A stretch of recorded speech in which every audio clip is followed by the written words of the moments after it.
And I want to play part of this from your special. Listen. There are millions of cheap seats in the world today, filled with people who will never once step foot in that arena. They will never once put themselves out there, but they will make it a full-time job to hurl criticism and judgment and really hateful things toward us. And we have got to get out of the habit of catching them and dissecting and holding them close to our hearts.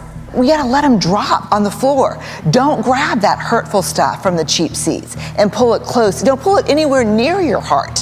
And the cheap seats are like, in 22 years of doing this work, I've never seen the cheap seats like they are today. Yeah. Oh, Twitter is filled up. You call them cheap seats, I call them haters.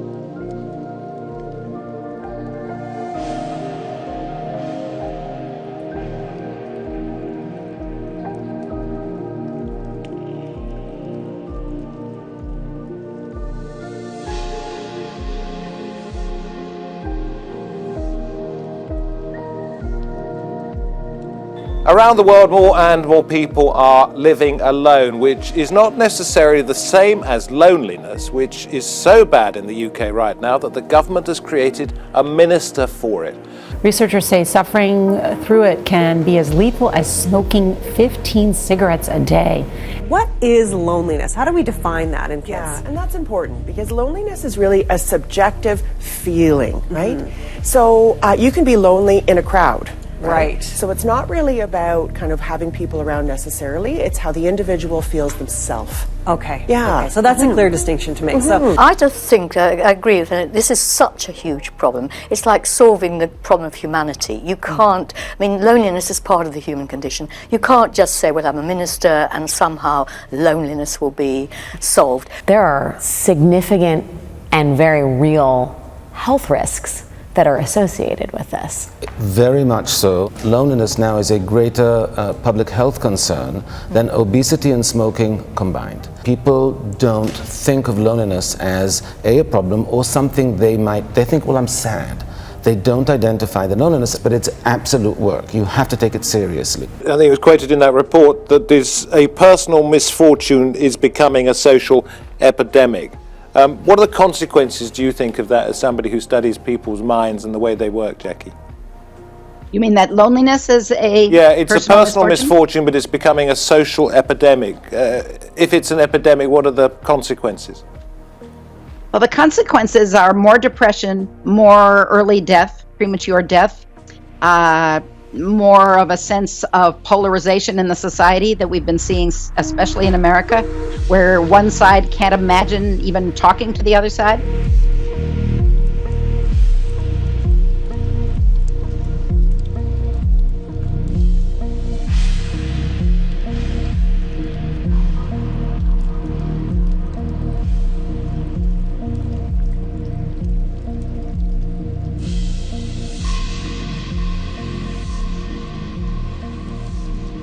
When we talk about connectivity in this day and age, there's an expectation that it will feed us. The world of social media is enough to sustain us. I think the irony of social media is that it was intended to connect us, but I really feel like it disconnects us in a way. You know, on social media, you don't put out many vulnerable sides to you. Oh, my life is perfect, everything is going great in my life. You put filters on your life, you put different things on your life to make your life look really great. And in that process, I feel that maybe you're not totally being honest with yourself, you know, and honest with other people.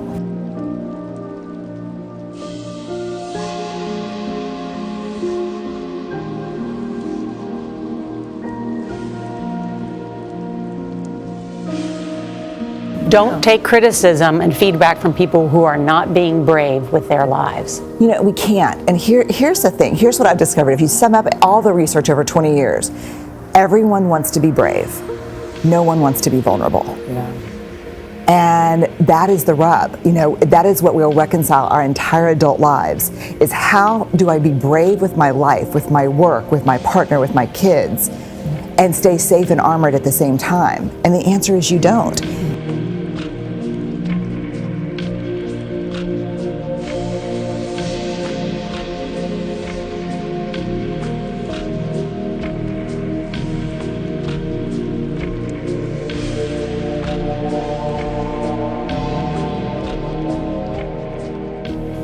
the opposite of belonging from the research is fitting in.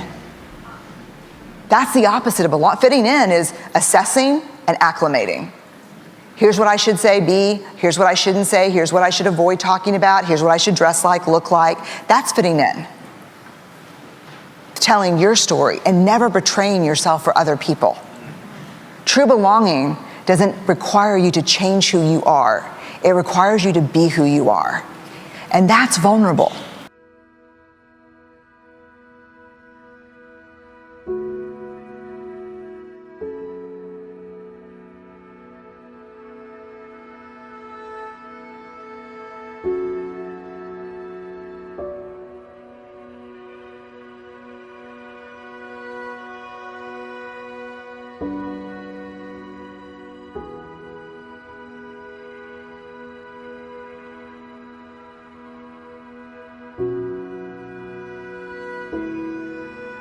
Best-selling author and social researcher. Her name is Brené Brown. She burst into public consciousness with her TED Talk in 2010. The Power of Vulnerability remains the site's 4th most popular talk. Listen to this, it has 36 million views. Wow. Okay, so I'm a researcher. I study connection, I study vulnerability, I study love. And then I realized why I thought you were my tribe. I think it's because design is a function of connection. There is nothing more vulnerable than creativity. And what is art if it's not love? And a quote comes up. And I read it, and this is what it says. It's a quote from a speech that he gave in the early 1900s at the Sorbonne, and a lot of people call it the Man in the Arena speech. And this is the passage that changes my life. It's not the critic who counts. It's not the man who points out how the strong man stumbles or where the doer of deeds could have done it better. The credit belongs to the person who's actually in the arena, whose face is marred with blood and sweat and dust, who, at the best, in the end, knows the triumph of high achievement, and who, at worst, if he fails daring greatly. So the moment that I read that, I closed my laptop, and this is what shifted in me. 3 huge things. First, I spent the last 12 years studying vulnerability, and that quote was everything I know about vulnerability. It is not about winning, it's not about losing, it's about showing up and being seen. And if you're going to show up and be seen, there is only one guarantee, and that is you will get your ass kicked. That is the guarantee. That's the only certainty you have. If you're going to go in the arena and spend any time in there whatsoever, especially if you've committed to creating in your life, you will get your ass kicked. So you have to decide at that moment, I think for all of us, if courage is a value that we hold, this is a consequence. You can't avoid it. The third thing, which really set me free, and I think Steve, my husband, would argue has made me somewhat dangerous, is kind of a new philosophy about criticism, which is this. If you're not in the arena also getting your ass kicked, I'm not interested in your feedback. Period. That's it. If you have constructive information, feedback to give me, I want it. And I'm an academic, I'm hardwired for wrestling around with stuff like that. If you say, hey, you forgot all this literature, or hey, you should have done this, or terrible sentence construction over here. Like, let's do it. I love that. But if you're in the cheap seats, not putting yourself on the line, and just talking about how I could do it better, I'm in no way interested in your feedback. Because vulnerability is certainly a part of fear and self-doubt and grief and uncertainty and shame, but it's also the birthplace of these. It's the birthplace of love, of belonging, of joy, trust, empathy, creativity, and innovation. Without vulnerability, you cannot create.